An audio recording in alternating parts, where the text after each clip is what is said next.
Welcome to the Journal of Interior Design, also known as JID, webinar on how to craft a successful submission. My name is Joan Dickinson, and I am the editor-in-chief for the journal.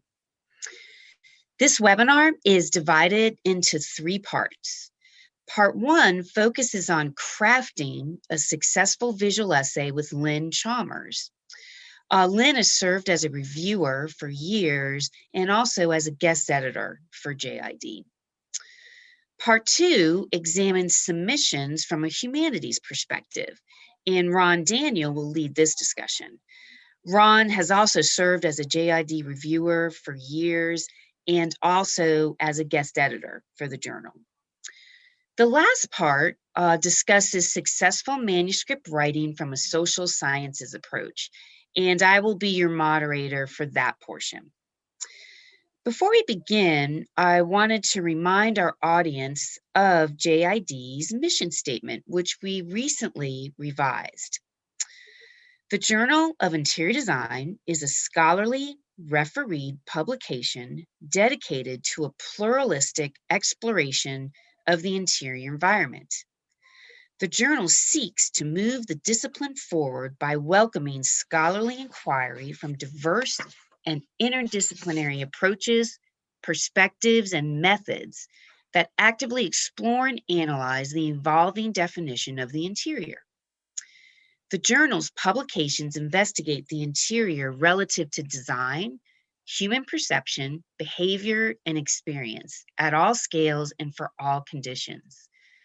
Scholarship published in the journal shapes, informs, and defines interior design education, practice, research, criticism, and theory.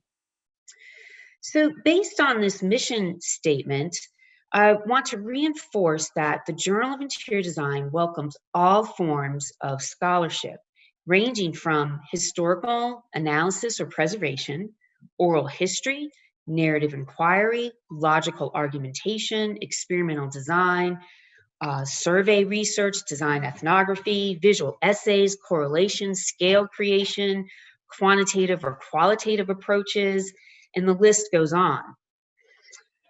So as you listen to this webinar, we have organized our comments around the categories that the reviewers use when they are evaluating your manuscript. The visual essay. The visual essay advocates for and publicly disseminates interior-led research. Visual essays offer an alternative vehicle for publication for academics, graduate students, and professionals in interior design. Visual essays prioritise the visual image in conveying design-centric critical reflection. Our world presents us with a constant barrage of images in the form of visual material. Photographs, videos, social media posts.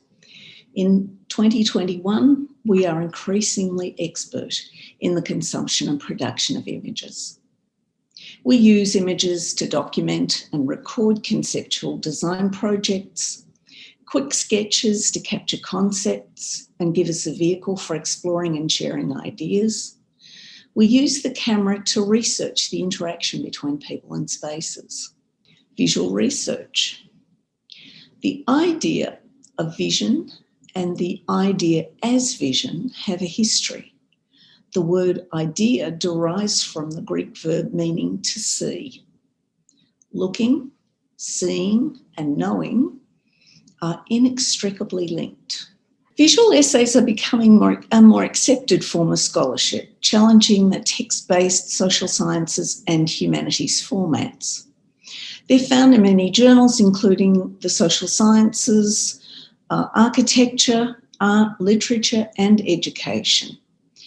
They're compilations of images and text designed to communicate original and significant ways of understanding that text alone cannot. Journals such as Visual Communication, Visual Ethnography, and Cultural Geographies dedicate sections of issues for visual essays and other visually oriented outputs. and are really interesting references for people who would like to explore visual scholarship. Visual essays parallel the representations and the processes of the interior design studio. They communicate the author's intent or the designer's intent in all of its complexity, often including conceptual development, methods, and outcomes.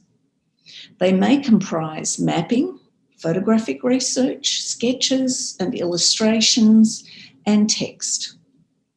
They may present a narrative. In fact, they often present a narrative. They may convey atmospheric or emotional content. And this is very specific to one of the real values of the visual essay. The parts of a visual essay, for those who think that they want to tackle this form, this has been sourced from the submission guidelines for visual essays with a little commentary from me added in. A published JID visual essay consists of up to 10 pages and is structured in 3 parts. The first part includes the title, the author information, the keywords, the abstract of no more than 100 words, and a contextual statement. The second part, it comprises the image pages. The third part comprises the notes, image credits, acknowledgements, if any, and a short author's biography. Part 1, the title. My advice is to keep your title snappy, engaged and relevant. Avoid trying to include all of your keywords in the title. Remember, your abstract will provide that information to others searching your topic. And essentially, the keywords are used to assist JID to secure the appropriate reviewers. Authors' names include all of your authors with their highest degrees obtained and your affiliation. Nominate one author for correspondence. The keywords are, as I suggested, 3 to 10 selected from a list of your own choice. This is not published and used only to help find appropriate reviewers. An abstract of not more than 100 words. And of course, that is the kind of essence of your visual essay. And your contextual statement. The contextual statement really is a form of introduction, and it should be, I would suggest, 1,000 to 1,500 words.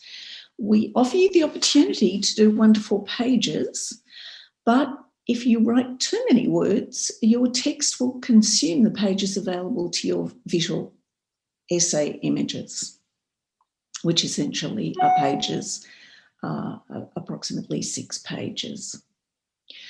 It's important to introduce the images and the visual essay in a way that contextualises the essay for the reader.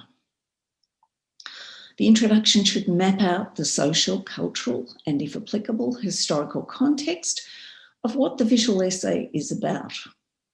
It's important for a global audience to provide this cultural context and also to situate the work.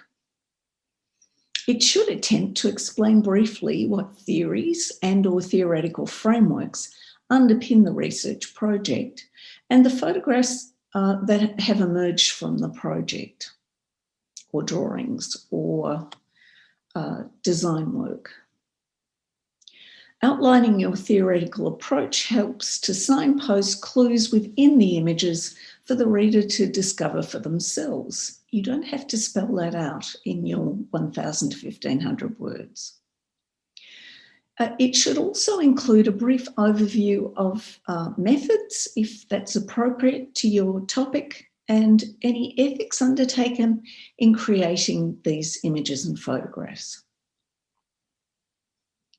Part 2, the image pages. This, of course, is the heart of your visual essay. Images should be carefully chosen to create a narrative or represent a process. Refer to Terence Heng's essay, which I'll reference later in sources, for a more detailed description of the construction of a visual essay with a narrative focus or intention. Heng writes for the social sciences, but many of you may find this useful.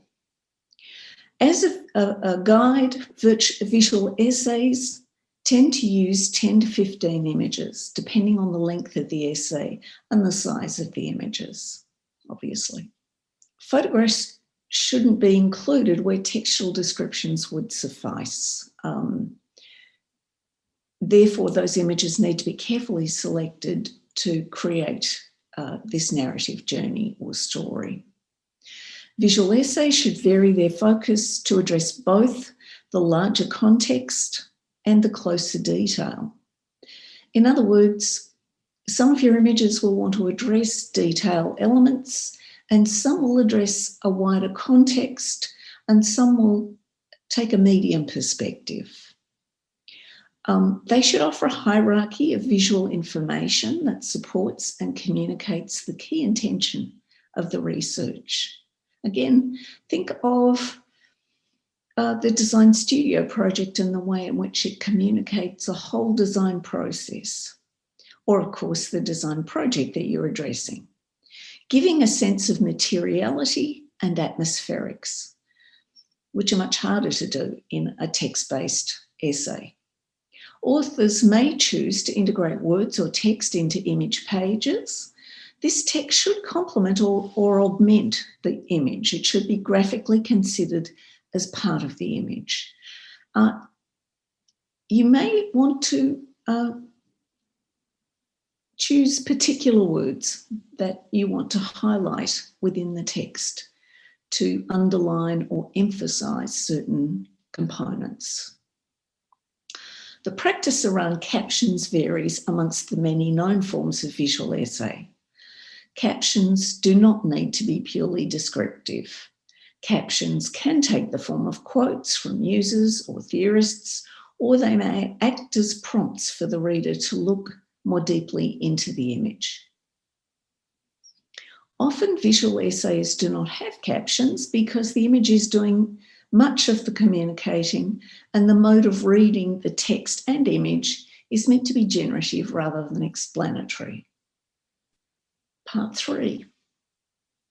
The final section consists of notes.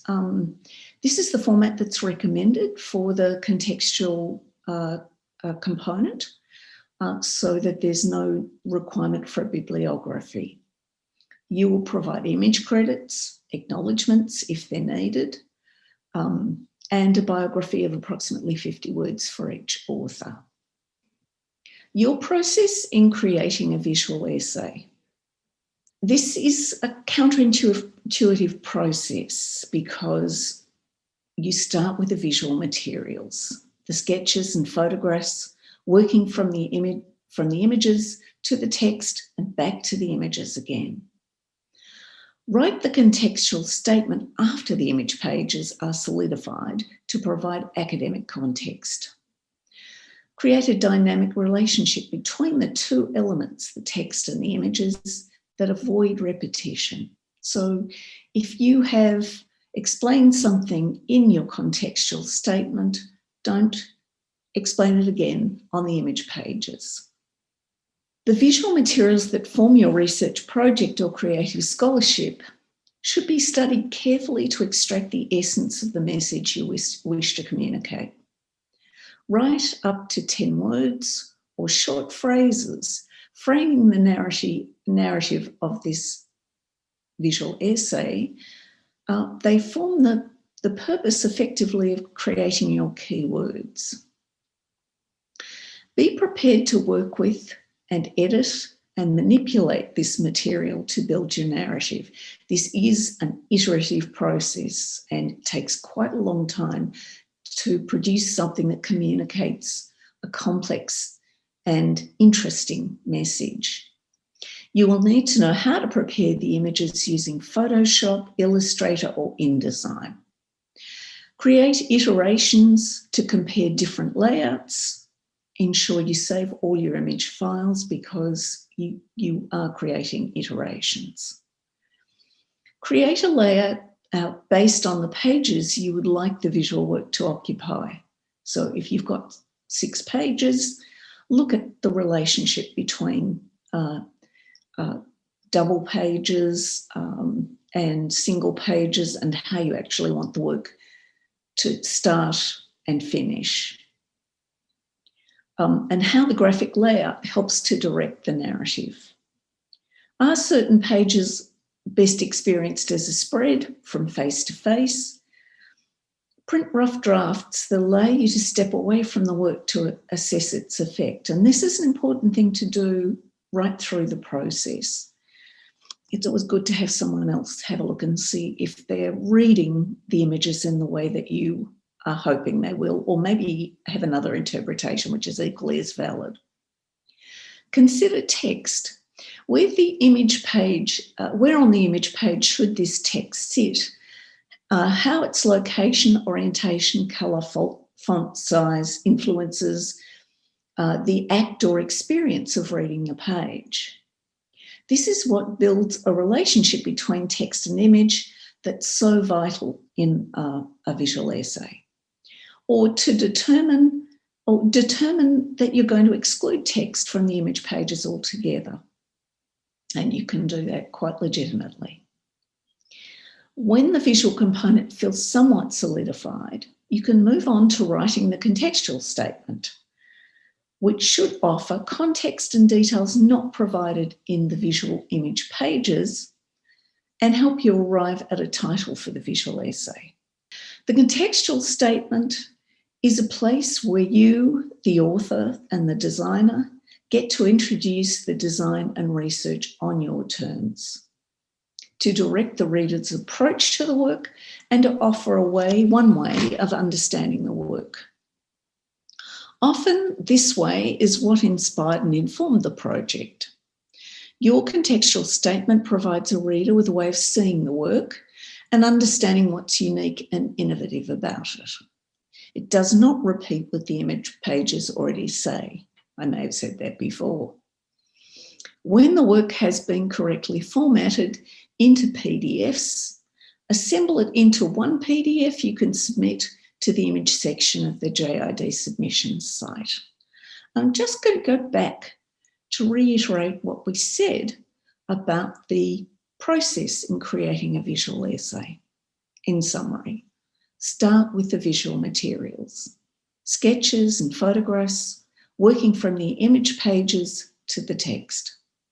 Write the contextual statement after the image pages are solidified to provide academic context. Create a dynamic relationship between the two elements that avoids repetition. In developing this webinar, I've used a number of resources that may be useful to you as you explore the idea of a visual essay. I've listed them here. The essay I referenced is Terence Heng, 2019, Creating Visual Essays, Narrative and Thematic Approaches. It's written from a social sciences approach, but is probably quite relevant to design. There are the classics Mitchell and Rogoff that provide a context for the visual essay in a cultural and social setting. There is Chris Jenks' essay, The Centrality of the Eye in Visual Culture, in his book Visual Culture. That's also a useful reference. And Luke Paulwell's is another good resource for reading about the framing of the visual essay. You might like to look for your own delight at Maselli's Hierophanies at this web address.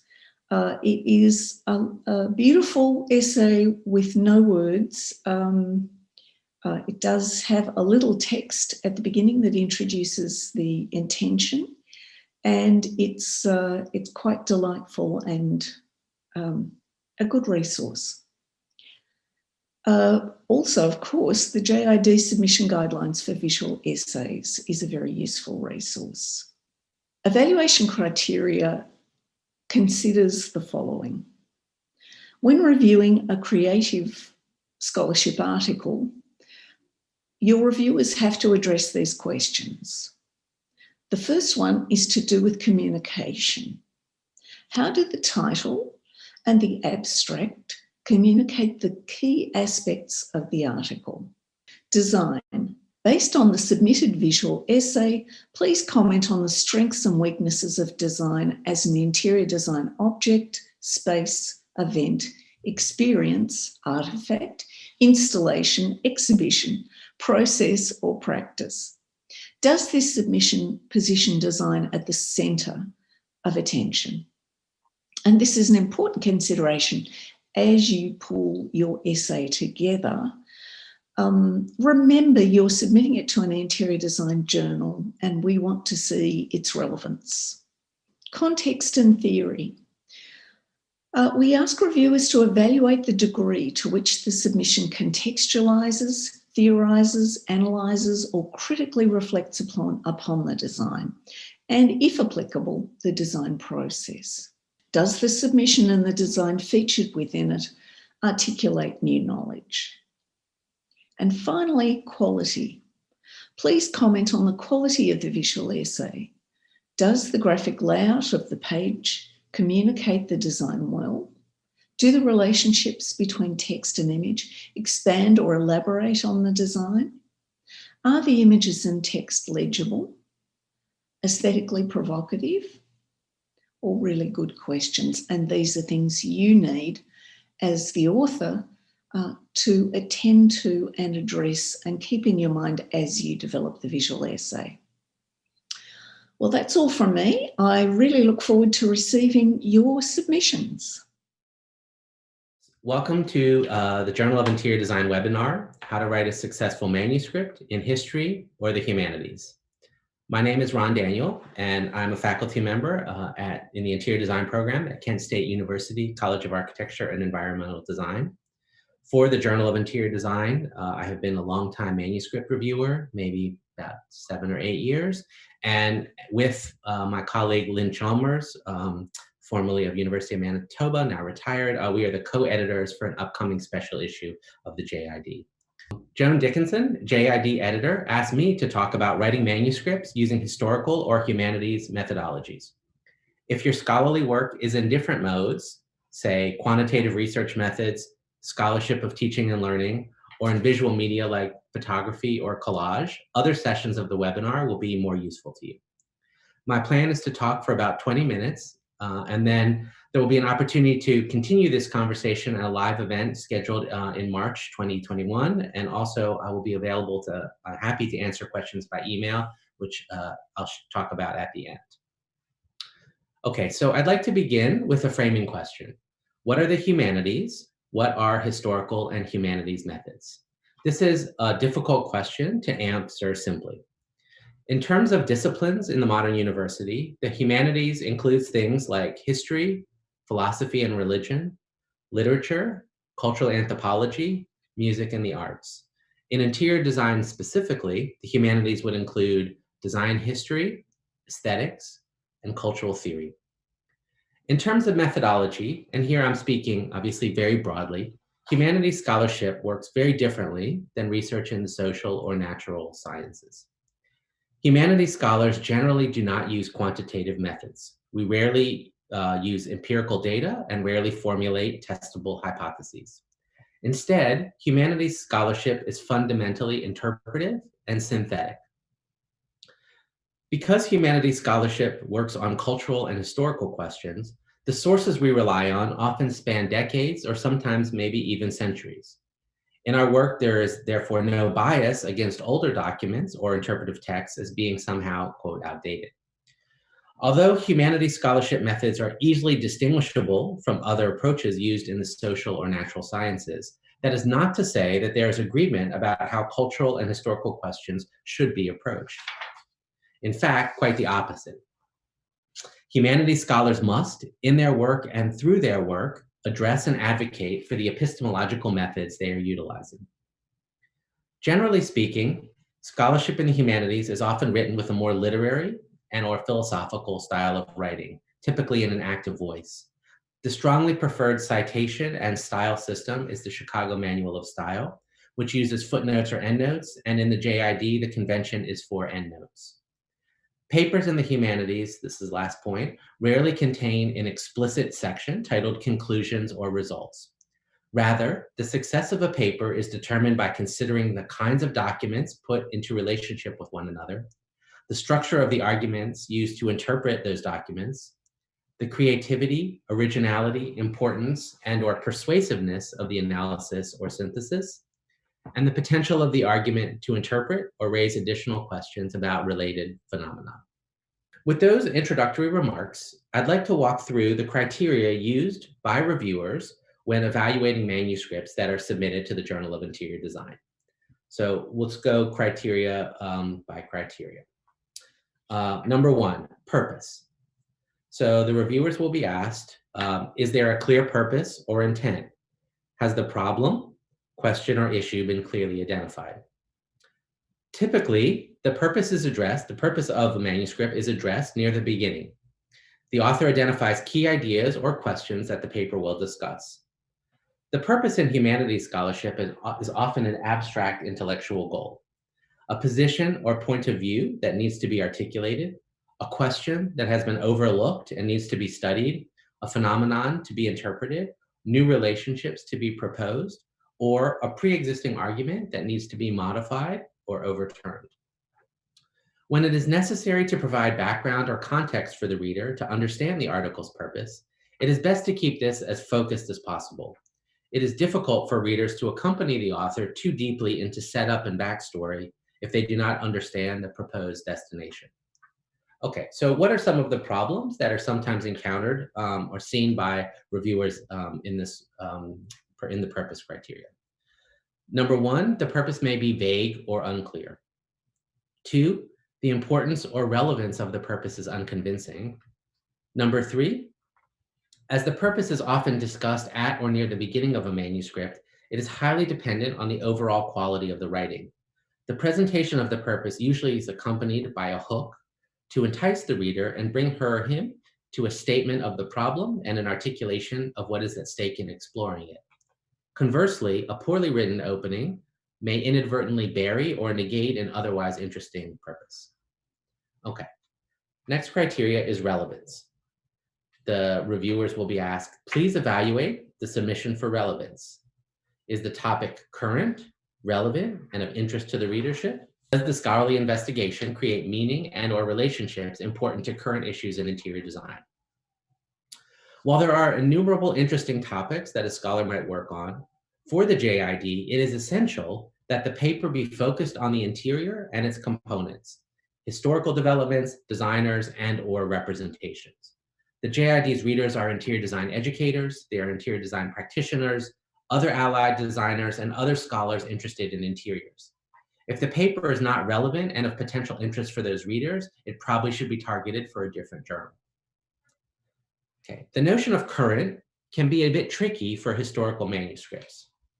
First, in almost every case where contemporary historians look to the past, even when working on the most obscure or ancient of topics, the motivation to look backwards is a product of conditions or questions that exist in the present. So in this sense, good historical work is often of tremendous contemporary importance, even when addressing historically distant events. In historical submissions, it is usually not necessary to foreground the contemporary intellectual agenda, so you don't have to be so explicit about this, but it is worth holding the question of relevance in the back of your mind as you write. Second, every accredited interior design program teaches the history of interiors. In this sense, any scholarship which contributes in meaningful ways to our understanding of the interiors of the past is of current relevance to design educators and thus meets this evaluative criteria. Whereas in the social and natural sciences, there is great value placed on up-to-date references. In the humanities, references will often include works from decades or even centuries earlier. With that said, successful papers are nonetheless expected to be conversant with contemporary scholarship in the appropriate discipline. Authors should be familiar with current methodological approaches and address themselves to ongoing questions and debates in the area. Sometimes, one straightforward way to evaluate a paper's JID relevance in the humanities is to look at the ingredients the author is trying to bring into relationship, the kinds of texts used, interiors, paintings, photographs, etc. If those ingredients are novel and thought-provoking, are visually arresting, or in provocative relationship to canonical topics, there is a high likelihood that the paper will be relevant to JID readers. If there are existing JID papers in the area, it is important that they be cited and addressed.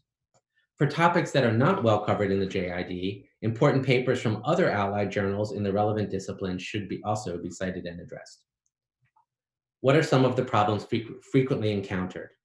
Number one, the paper does not have relevance to JID readers.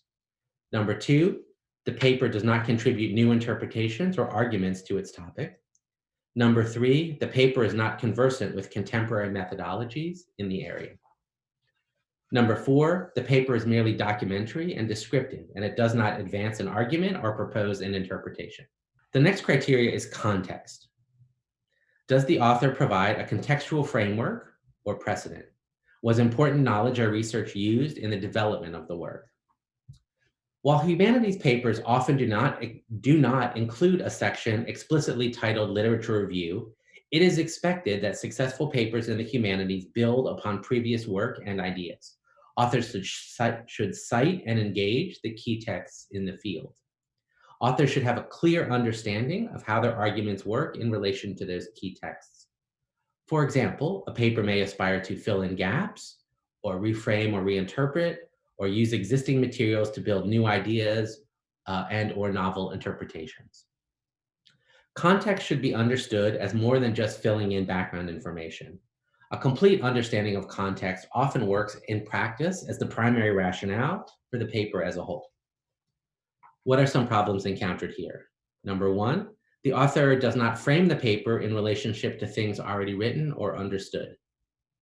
Number two, the author does not frame the paper within appropriate methodological debates.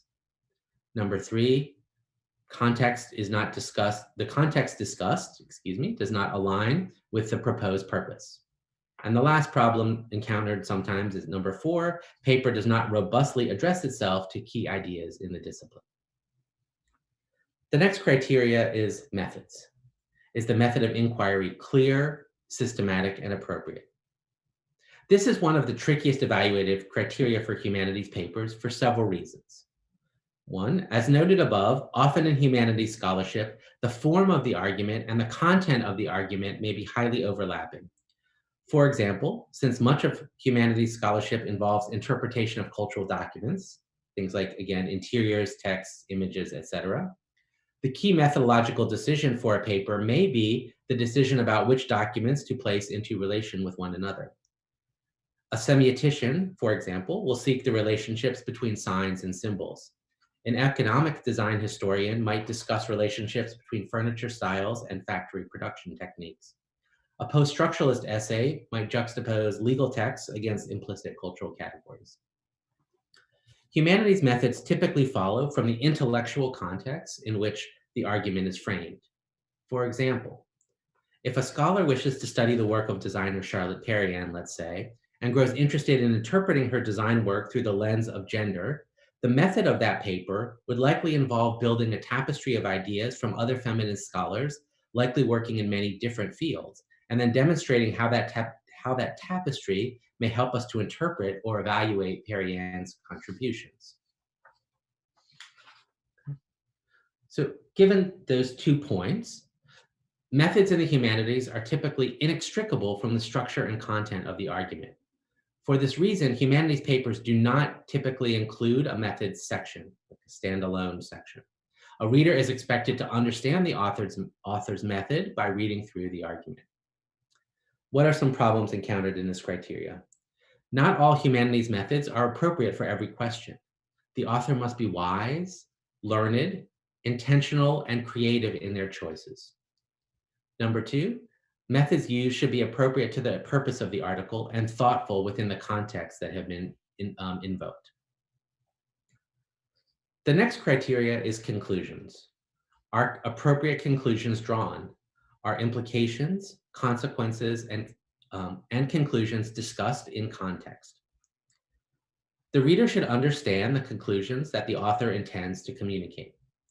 Are the conclusions clearly defined? Do they follow from the interpretation and analysis of the argument?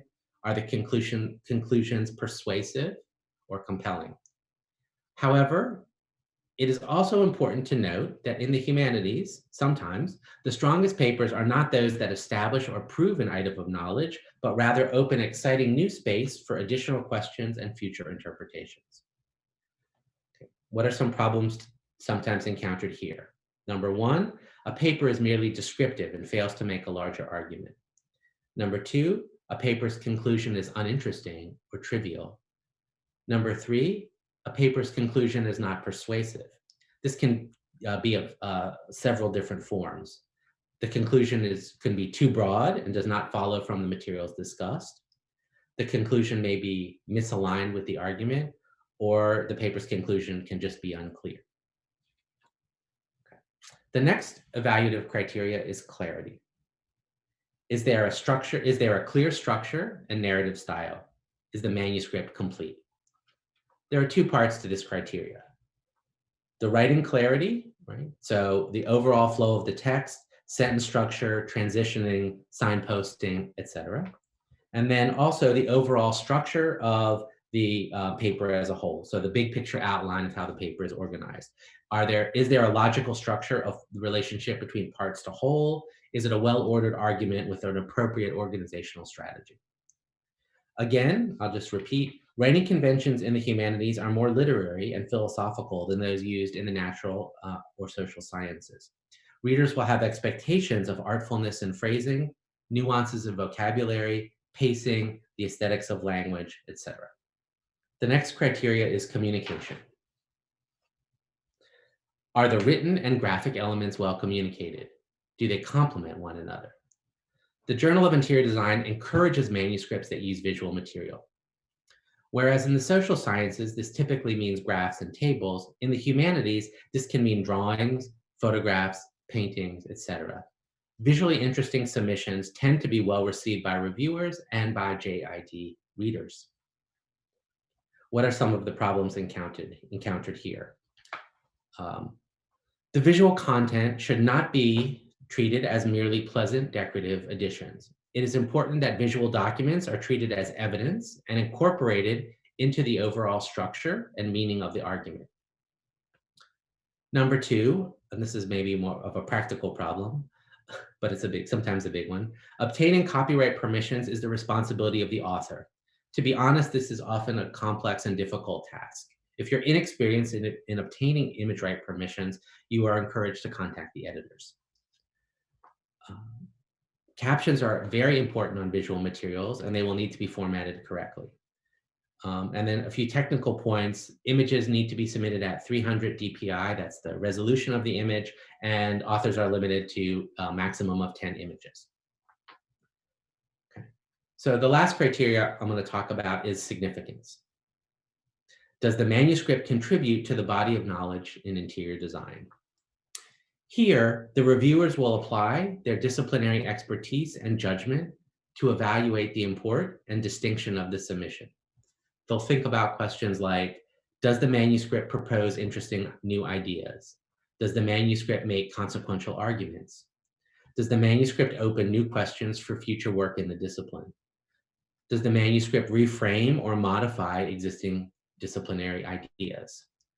Will the paper be of relevance to future scholars working on similar questions? Will the arguments be of interest to JID readership?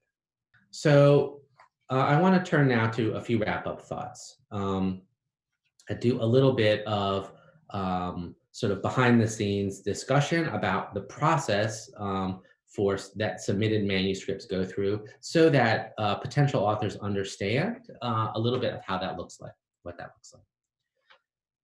If you submit a manuscript, it will be sent to at least 2 reviewers who are selected by the editor to be good fits for the submission.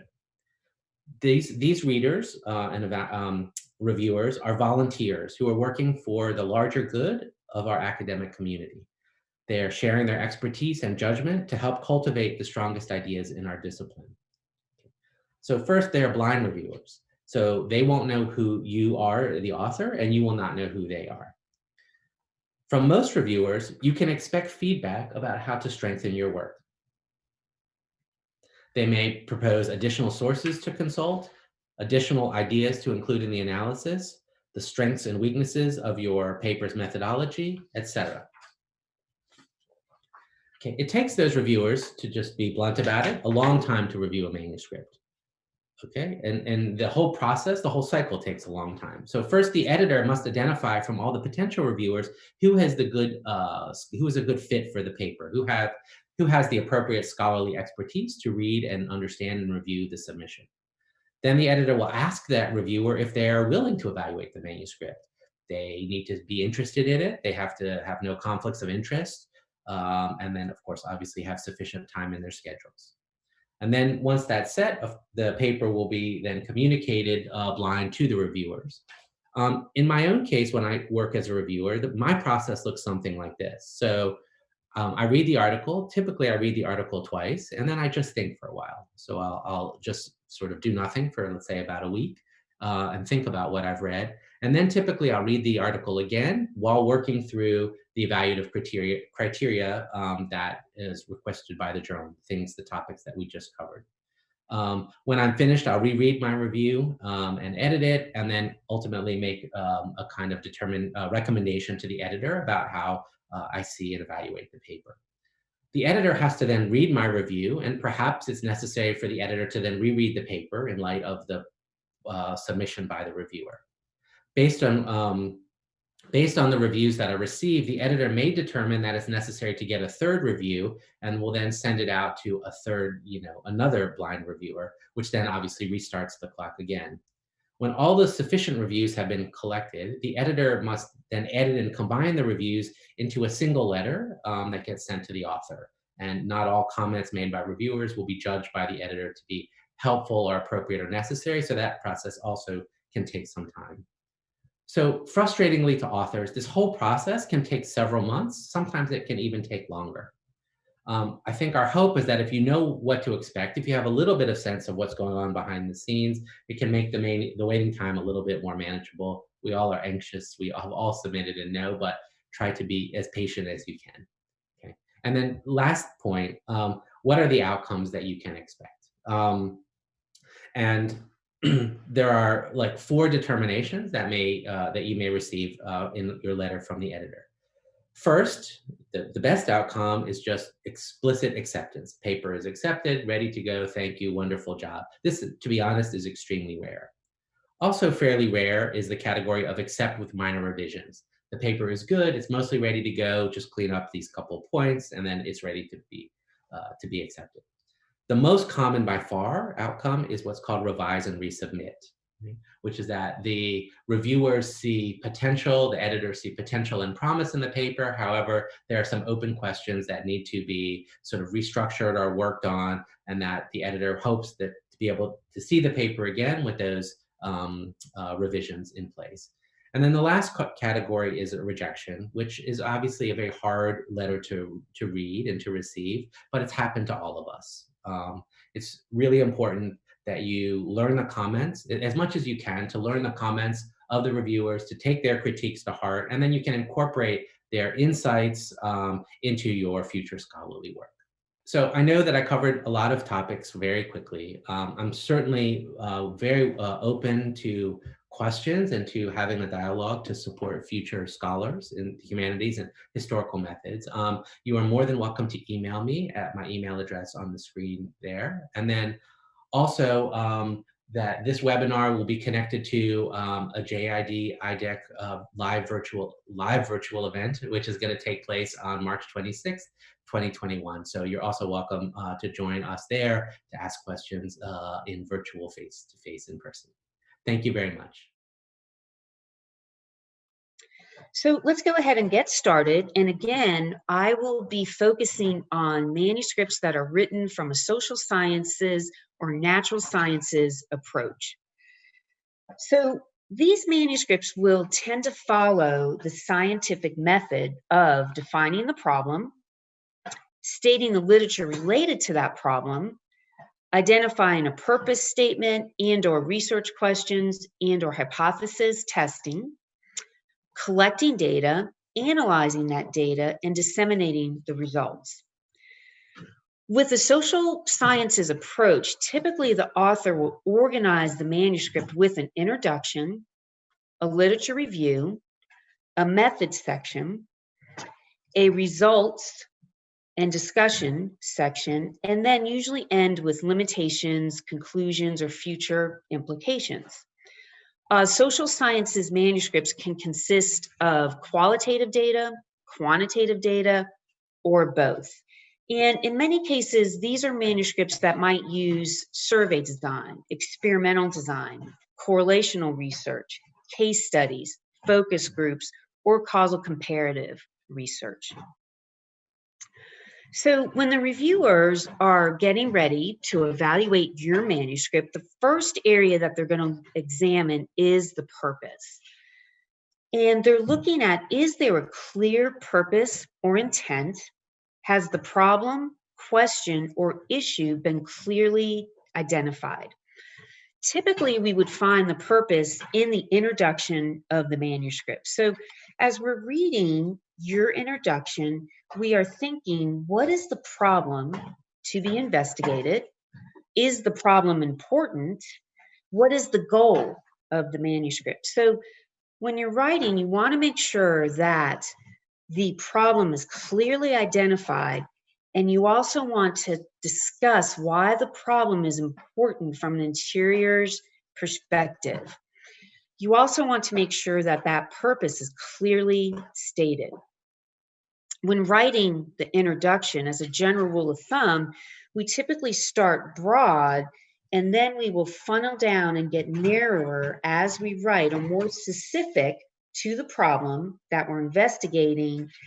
And that would lead us to a purpose statement, keeping in mind that when we're writing the introduction, that we're always, again, justifying why the study is important to conduct. So typical problems that we might see is, first, the purpose may not be clear, or it might be confusing. Another problem is that the purpose may not be consistently stated in the manuscript, or it might change throughout the manuscript. The purpose may not relate to the literature review. And this is an important study. Remember that the purpose is identifying the variables of interest for the study. The literature review then has to cover those variables.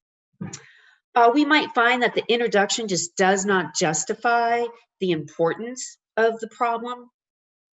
I think it's important to note that from a social sciences perspective, not every manuscript will have research questions or hypothesis testing, but if they do, they must relate back to the overarching purpose of the study. My advice would be to print out the research questions or the purpose statement and or the hypotheses, and examine them constantly as you are writing your manuscript to ensure that everything that you write, again, relates back to that purpose statement. The next area that we examine is relevance. Here we're looking at, is the topic current, relevant, and of interest to the readership? Does the scholarly investigation create meaning or relationships important to current issues in interior design? The key word here is interior design. The article has to be relevant to interiors. Keep in mind your readership of the Journal of Interior Design. This would include interior design educators, practitioners, students, anybody who has any interest in interiors, certainly from allied disciplines. Also remember that we have a global readership. When we're looking to see if the topic is current, from a social sciences perspective, we're going to look at the dates of your references. What we're looking to see is, have you cited relevant literature that is related to the problem that's being investigated? Also, make sure that if there is relevant studies in the Journal of Interior Design that relate to your problem, that you cite those as well. So some of the problems that we might see here is, first of all, dated references. So we might see references that are from the 1980s, the 1990s, and the reviewers know that there's just more current studies that have been published since that time that relate to your area of interest. Again, we can cite seminal research, but the point that we're making here is that you need to make sure that you're current in your literature. We've also sometimes noticed that authors will not cite publications from the Journal of Interior Design that are relevant to the problem that they are investigating. The topic may not be appropriate for JID. It may not be related to the interiors. And the topic can be framed from outside of interiors, but it then has to connect back to interior design in some way. So the next area that we will review is the context. Here we're looking at, is the author providing contextual framework or precedent? Was important knowledge or research used in the development of the work? So we're examining the literature review here, and it has to relate back to that purpose statement and or research questions and or hypothesis testing. It has to cover the variables of interest that you identified in the purpose statement. The literature review defines the frontiers of the field, and it cites the existing body of knowledge related to the problem. But it also examines your work in relationship to that body of knowledge. The literature review must have depth and detail. And sometimes what can be very helpful is to write using headings, because that will really allow you to organize the literature review. The author should also look at how is your research study expanding upon what has already been conducted. In other words, you want to address the gaps in the literature. So the literature review is not just simply a summary of articles. Providing background information is not enough. Rather, the literature review will tell the reader what has been researched and provides rationale for the study by telling the reader what needs to be done. Common problems we might see are that the literature review does not frame the proposed study in relationship to what has been conducted. It may not identify the gaps in the literature and relate maybe how the current piece will fill those gaps. Again, the references might be dated when the reviewers know there's more current information out there. It may lack depth and it may not be detailed enough in terms of how it presents research that has been conducted. It may not cover the variables that are stated in the purpose and or research questions or in the hypotheses. So the next section that we examine is the methods. And here we're looking at, is the method of inquiry clear, systematic, and appropriate? From a social sciences perspective, the methods really are the blueprint of the study. They are the instructions for how you conducted your research. So a key rule here is that they need to be written so that if somebody else wanted to repeat your study, they could. Basically, you're writing this section almost as a series of steps or a series of instructions. And that's really what we mean by that word, systematic.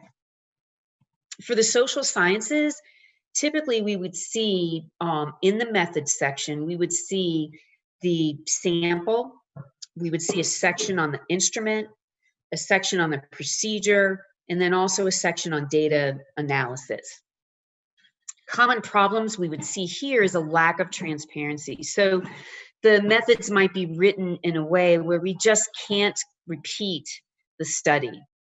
For example, we may not understand who the sample is or how they were recruited. We might not understand what kind of sampling technique you used. Was it a convenience sample, a purposive sample, a random sample?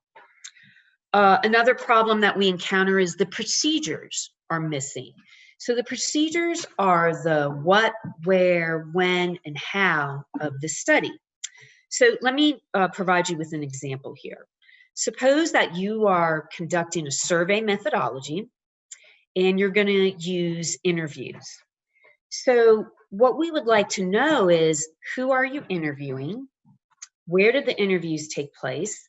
How long were the interviews? What were the interview questions and who developed the interview questions? Did you audio record the interviews? How were the interview questions analyzed? Suppose you're interviewing in a public location. How did your subjects know where to go? So these are the kinds of details that need to be included in the methods section. And another problem that we often see is sometimes the data analysis is missing. So the next area is the conclusions. And here we're looking at our appropriate conclusions drawn, our implications, consequences, and conclusions discussed in context. That's key right there. So the reviewers are examining the results and the discussion sections of the manuscript. The results report the findings. The discussion section examines what the findings mean and then looks at your findings in relationship to the literature that was previously cited. When you're writing the results, please feel free to use figures and tables. These can really help reiterate the findings. Don't forget again that the data analysis when you're writing the results needs to be explained, and that should occur in the methods section. So if we go back to our example of if we were conducting interviews, again, the reader wants to know, how did you analyze the results from those interviews? Did you read through the interview results numerous times? Did more than one researcher read through the interview results? Did you organize those results into themes? How were those themes determined? To provide you with some examples.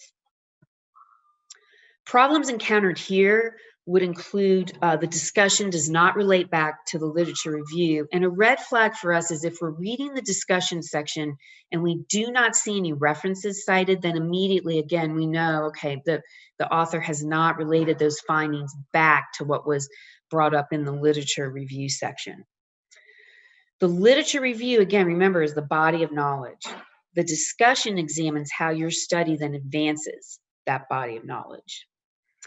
Another problem that we will see is that the discussion will bring up new literature that was not cited in the literature review section. Another issue has to do with limitations. A lot of times we see that limitations are never discussed. Keep in mind that every study has limitations. There is no perfect research study. So it really is incumbent upon the author to talk about what were the limitations. And keep in mind that limitations then lead to future ideas for subsequent research studies. The next area that we're going to look at is clarity. Here we're looking at the writing of the manuscript to see if there's a clear structure and narrative style. So we are examining writing clarity, succinctness, directness. Is there an objective and professional tone used? We also are examining the organization of the manuscript. And the best way that I can explain this to you is to think of an hourglass analogy when you write. So what I mean by that is when you start your manuscript, start broad and then funnel down to that specific purpose statement or research questions and or hypothesis testing. When you get to the literature review, again, you're broader and then you're narrowing down to the methods section. When we get to the methods section, again, this is why we're using that hourglass, is that when we start writing the results, we're more specific. When we get to the discussion, again, we're still more specific, but then we funnel out and get broader in our writing. The manuscripts that are written from a social sciences perspective, we do use the APA 7th edition for the Journal of Interior Design. Another piece of advice I would say is to reread your manuscript numerous times and have someone else read it. I can honestly say that if I'm preparing a manuscript, I probably print out anywhere from 8 to 9 drafts before I ever submit the finalized manuscript to a journal. It's very important to reread and edit the manuscript. Problems that we see here is that the manuscript will not be in APA format. Citations are missing. We will see grammatical and spelling errors. Also, we sometimes will encounter problems with tense in writing. The writing might also be redundant. We strongly encourage graduate students to submit manuscripts to the journal. If you're going to submit a manuscript, please make sure that you do not just submit your thesis or your dissertation. A journal manuscript is quite different from a thesis or a dissertation. Please make sure you rewrite, okay, those pieces to fit the formatting of a journal manuscript. So another area that we will examine is communication. And here we are looking at figures, tables, and images. We encourage those with the journal. We love to see figures and tables that visually support and explain the writing. We are looking at the graphics. We want graphics that are professional, readable, and well organized. Common problems that we might see here are that the figures or tables or images are not labeled and they're not cited or referred to in the manuscript. They need to correspond to what is written in the text. If you use abbreviations in the figures or in the tables, please make sure the reader will know what those abbreviations mean. And you can include notes underneath the figure or the table. Also, make sure your figures and your images are in 300 DPI. And the maximum is 10. So 10 figures or 10 images and or 10 tables. The last area that the reviewers will critique is the significance of the manuscript. And here they're looking to see, does the manuscript contribute to the body of knowledge for interior design? So here, the reviewers are looking at, does the manuscript move the field forward? Does the manuscript compare your results with the interior design body of knowledge? And remember, you cannot contribute to the body of knowledge if you do not know what that body of knowledge is for your study, which is why that literature review is so important. So what I'd like to do is I would like to walk you through a manuscript that has been published in the Journal of Interior Design to highlight some of these areas that we have discussed today. The title of this manuscript is called Effects of Interior Color Schemes on Emotion, Task Performance, and Heart Rate in Immersive Virtual Environments. So if we look at this manuscript, we'll notice that we are starting with an introduction. And the first paragraph introduces color and the problems associated with traditional color research. And then the second paragraph introduces virtual reality or immersive virtual environments. So right away, you're seeing that the manuscript is organized around those variables of interest that were identified in the title of the piece. Next, the authors, as you continue reading this article, identify the gaps in the research and lead the reader to the purpose statement along with the hypotheses that they will be testing. When we read the purpose and the hypotheses, we notice there's a relationship between the two, And again, they relate back to those variables that were identified in the title of the article. When we get to the methods section of the manuscript, the methods provide details so the study could be repeated. The authors provide a figure that shows how they designed the VR simulation, and they also provide a figure that illustrates the procedures of the experiment. In the methods section, the authors clearly explain how the data was analyzed. And then one thing you will notice with this manuscript is that the results and the discussion are combined. And that is, you can do that in a manuscript. If you do combine the results and the discussion, we are going to be looking to see, are you including references in that discussion section, and do those references tie back to what was cited in the literature review? And then you'll also notice that the authors of this manuscript note the limitations of the study. So we hope that you found this webinar helpful as you are preparing to write a successful manuscript for the Journal of Interior Design. We will be holding a live session following this webinar, probably sometime in March. So please be looking for advertisements for this live session. The live session will include the editors for the Journal of Interior Design, and we will be available to answer any questions that you might have. Thank you so much for attending, and I look forward to seeing future manuscripts from our audience.